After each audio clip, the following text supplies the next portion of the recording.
malapit man sa gitna ng kalamidad at iba pang sakuna, hindi pa rin pahuhuli ang mga Pilipino sa pagsalubong sa Pasko. At tampok nga ngayon sa iba't ibang panig ng bansa ang mga kumukuti-kutitap na ilaw, naglalakihang pandekorasyon at mga kakaibang palamuting nagbibigay saya sa mga nakakakita nito. May report si Salima Refran.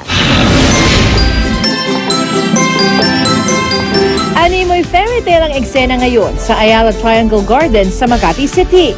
Mahigit 800,000 LED lights ang kumukuti-kutitap sa taunang Enchanting Lights and Sound Show.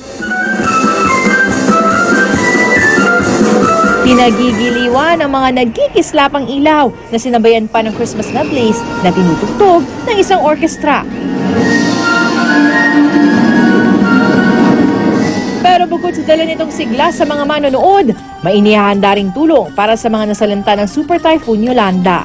Nagkalat sa lugar ang donation boxes sa layong makalikom ng pondo para sa rehabilitasyon ng mga nasalantang komunidad sa Visayas.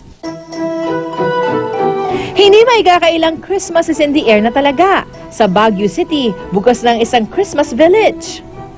Bukod sa higanting snowman, mga parol at Christmas trees, makikita rin dito mga mumunting bahay at mga palaruan na tiyak na ikatutuwa ng mga bata.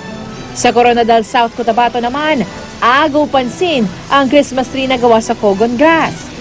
Doon din karaniwang makikita naman ang bulaklakang ponsetya na namumukadkad lang tuwing papalapit na ang Pasko.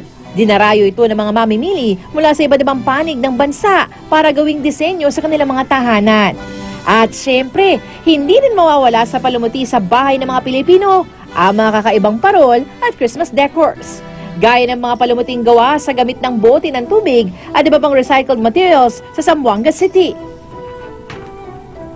Ang mga parol na gawa mismo ng mga preso sa Ilocos Norte at ang parol na gawa sa balat ng chichirya at candy sa Urdaneta City. Nagsimula ako sa mga pulot-pulot sa basurahan.